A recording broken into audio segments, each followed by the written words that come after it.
निकालेंगे दूसरा कोलोसियों की पत्री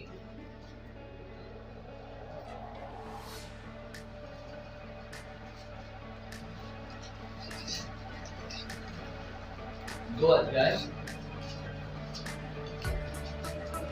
11वां वचन। कि शैतान का हम पर अब ना चले, क्योंकि हम उसकी युक्तियों से अनजान नहीं।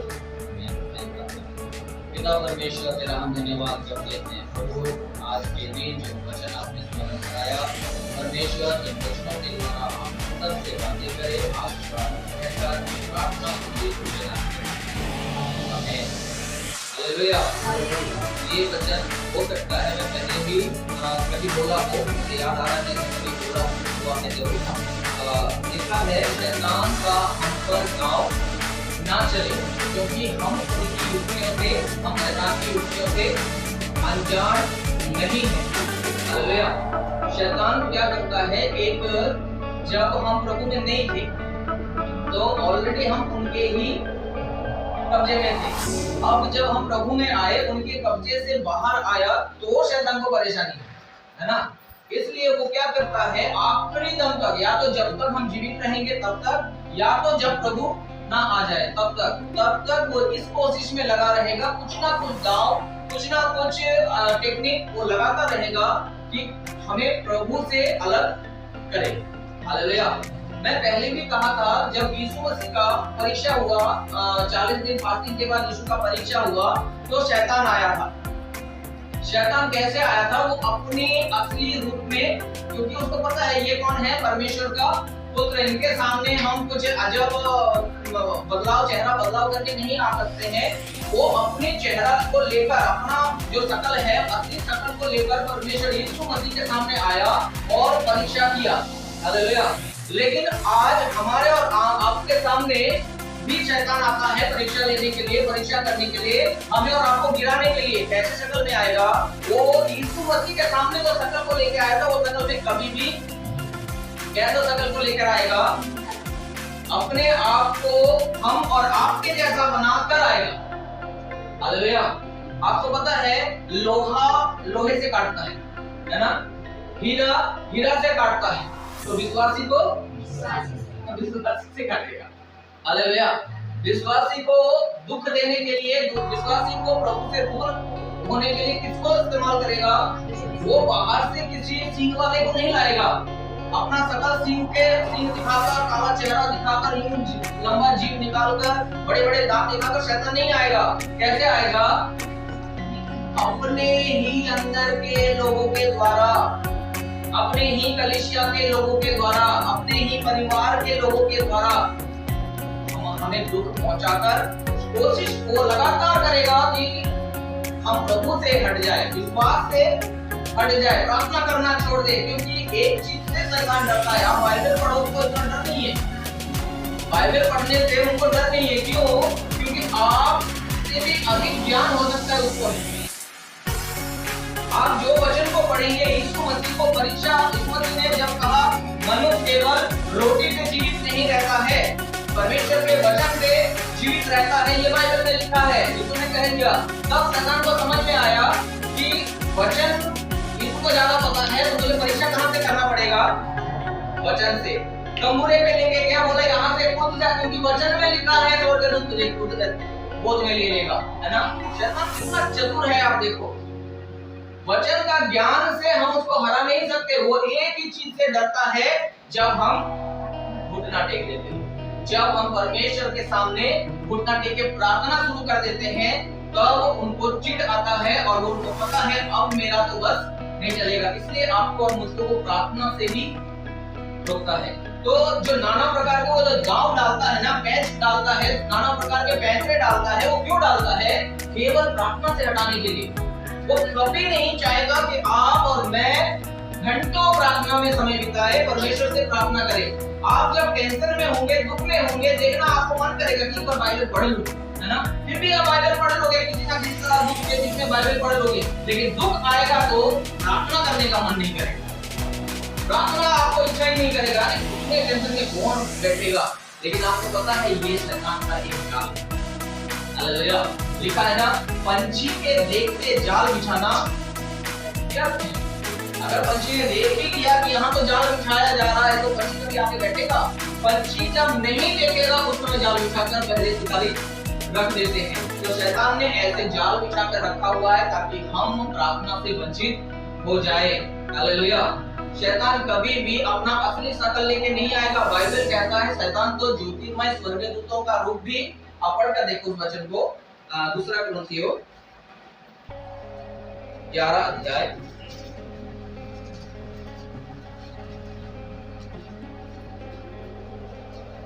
14 वचन। और यह कुछ अचंभे की बात नहीं, क्योंकि शैतान आप भी ज्योतिर्मय स्वर्गदूत का रूप धारण करता है। हाँ, जो शैतान खुद भी क्या करता कर सकता है, नहीं लिखा है, वो करता है, वो ऐसा ही करता है, वो कर सकता है। ऐसे करके नहीं लिखा है कि वो उनके पास ये पावर है वो कर सकता है, नहीं, वो ऐसा ही करता है। वो ज्योतिर्मय स्वर्गदूत का रूप धारण करके, वो परमेश्वर के लोगों का रूप धारण करके उनके बीच में से भी काम कर जाता है और दूसरे को प्रार्थना से प्रभु से वंचित कर देता है। Hallelujah, hallelujah. इसलिए पता है मैं और मेरी पत्नी डरते हैं एक बात से कि हम जो बहुत प्रार्थना के द्वारा, बहुत बोझ के द्वारा और बहुत मैं एक वचन जो बोलता हूँ ना, मैं सच बोलता हूँ, बिना प्रार्थना का मैं कभी वचन नहीं बोलता हूँ। अच्छी तरह से मैं उस पे मनन करके तैयार करके फिर ही वचन को बोलता हूँ। तो जब ऐसे कलीसिया तैयार होता है तो मैं और मेरे पत्नी हमने कई बार निर्णय लिया कि इस कलीसिया में हम दूसरे सेवकों को कभी भी अवसर नहीं देंगे। क्यों पता है? क्योंकि आजकल क्या है, लोग ज्ञान से वचन बोलते हैं, प्रार्थना नहीं है, कुछ नहीं है। हाँ ठीक है, ये वचन मैंने वहां बोल दिया तो वही वचन उठाकर यहाँ भी बोल दूंगा। प्रार्थना करके घुटना टेककर आंसू बहाकर प्रभु आप क्या चाहते हो मैं आज पेश करूं, आज भोजन खिलाऊं, आत्मिक भोजन के आप दो, ये चीज नहीं है। और क्या करते हैं, आगे ऐसे वचन बोलते हैं, उससे अलग हो जाता है, कुछ बातें अलग हो जाता है। पिछले दिनों की बात है, कुछ ऐसे गलत शिक्षा हमारे कलीसिया में आया, मैं इतना नाम नहीं लूंगा, लेकिन गलत शिक्षा वो बोलकर चले गए और आज तक मैं बताता हूँ, हम दोनों बात करते हैं कि हमें ऐसा बुलाकर नहीं किया हमने, क्योंकि मुझे पता है, हमें वचन पता है, जिनको वचन का पता होगा उनको पता है कि क्या गलत शिक्षा बोलकर चलेगी। हालेलुया। इतना शैतान चतुर है कि वो सेवकों के रूप में भी, सेवकों के बीच में से भी आकर कलीसिया खराब करके चला जाएगा। हालेलुया। आपस में हम एक उल्टा पुल्टा सोच के बैठ के हम अपने आत्मिक जीवन को खराब कर बैठेंगे, हम अपना आत्मिक जीवन को खराब कर बैठेंगे। उनने ऐसा बोला था इसलिए हम ऐसा करना है बोल के हमारा आत्मिक जीवन खराब हो जाएगा। हालेलुया। शैतान ज्योतिर्मय स्वर्गदूत का भी रूप लेकर ऐसे काम कर सकता है। Hallelujah, hallelujah. आपको पता है अदन की वाटिका में आदम और हवा की परीक्षा हुआ था ना, वहां पर क्या गरम खून वाले, जो बहुत एकदम उग्र मिजाज के, वो बहुत गुस्से वाले मिजाज का, वो गरम खून वाले कोई जानवर नहीं था। गरम खून वाले, आप लोग जो पढ़ाई करते हो, जो एक ठंडे खून वाले होते हैं, एक गरम खून वाले होते हैं। ठंडा खून वाला कौन है पता है?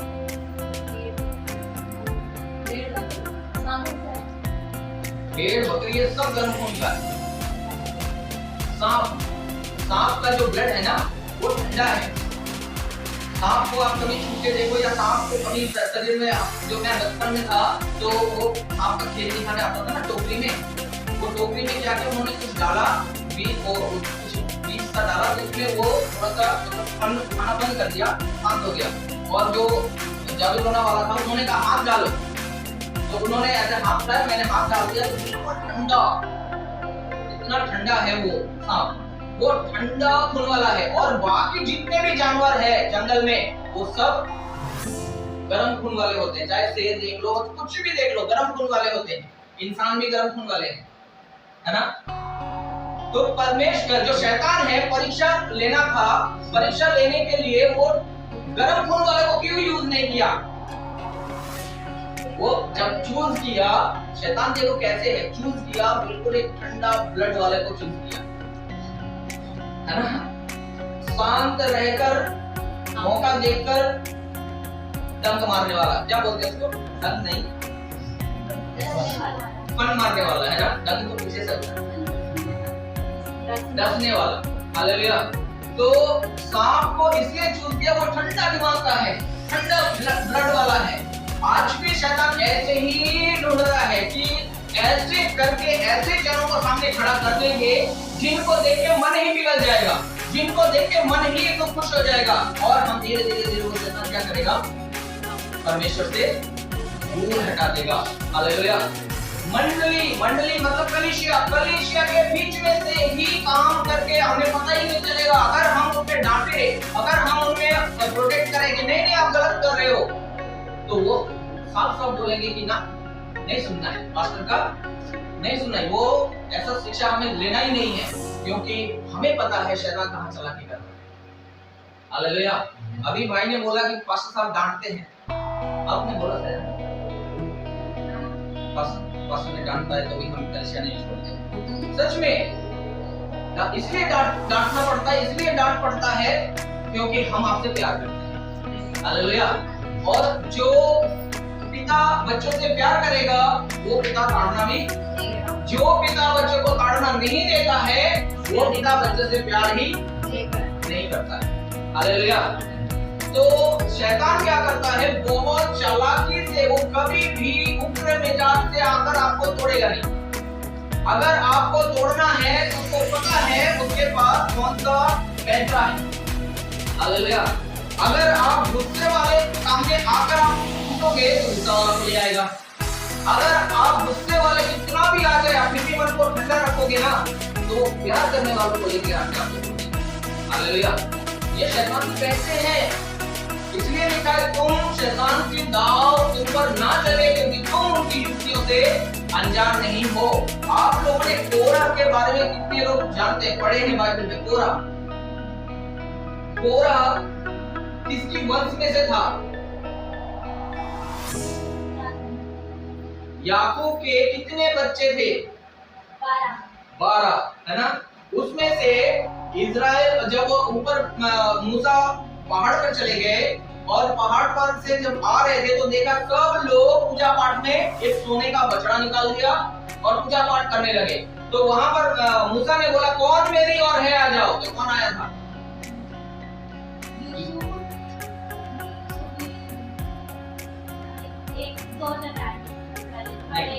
लेवी आया था। लेवी वंश आ गया था कि मूसा हम तुम्हारी और है। तब जो इजराइल है, इजराइल अलग हो गया और लेवी को परमेश्वर ने अलग ऊंचा पद, मतलब पास्टर का, याजक का जो पद है वो लेवी के हाथ में दे दिया कि सब पूजा पाठ में चले गए और लेवी मेरे लिए अलग आया था। ये लेवी वंश में कोरह था, है ना। कोरह जो है ये लेवी वंश में से आया था।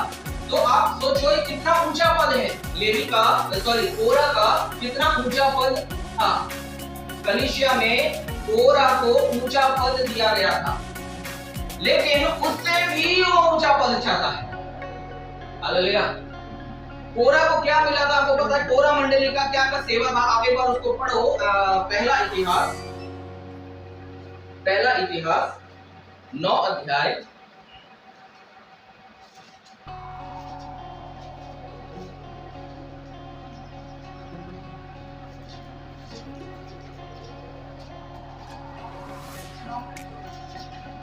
19वां वचन।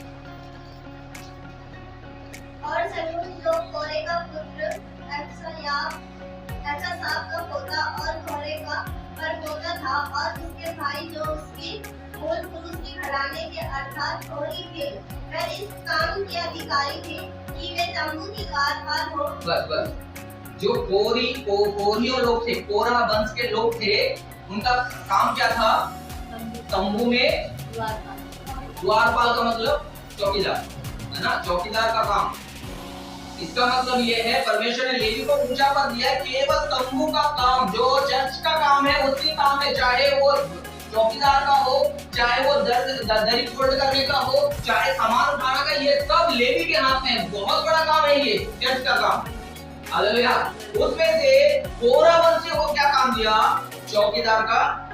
अगर कोई बलि चढ़ाने के लिए आएगा तो ये परमिशन देगा तब वो जा सकता है। है ना। ये चेक करेगा पहले कि तुमने जो बलिदान करने के लिए लाए हो ये ठीक है या गलत है। ये अगर यहाँ से परमिशन दे दिया तब जाके आगे, तो कोरा वंशियों का काम कम छोटा था क्या? बड़ा था ना। बहुत ज्यादा काम परमेश्वर ने कोरा वंशियों को दिया, है ना। दूसरा काम कोरा वंशियों का क्या था वो पढ़िएगा, दूसरा इतिहास 20 अध्याय 19वां वचन।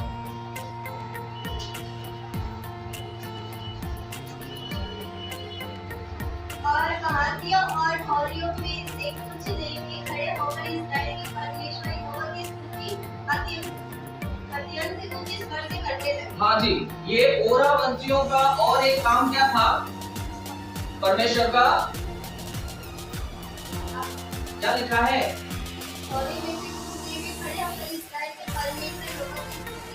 हाँ जी, यहोवा परमेश्वर का स्तुति करना। कोरा वंशियों का काम क्या था? परमेश्वर का आराधना करना। हालेलुया। द्वारपाल में भी कोरा वंशी और परमेश्वर का आराधना करने के लिए भी कोरा वंशी, ये छोटा काम है क्या? लेकिन अब कोरा क्या चाहता है? कोरा वंशी क्या चाहता है? वो चाहते हैं नहीं, द्वारपाल तो हम रहेंगे और हम आराधना भी करेंगे, स्तुति भी करेंगे, लेकिन हमें और भी ऊंचा पद, न्याय करने का भी हमें अधिकार दे दो। ये कोरा कौन था? लेवी था। मतलब कलीसिया में बहुत बड़ा ऊंचा पद इनको दिया गया था। हालेलुया। लेकिन शैतान की कितने अगर बिगाड़ना चाहे ना, एक जन काफी है शैतान के लिए। एक जन को ये कोरा को उठाया। आप नीति का पुस्तक 16 अध्याय पढ़ो।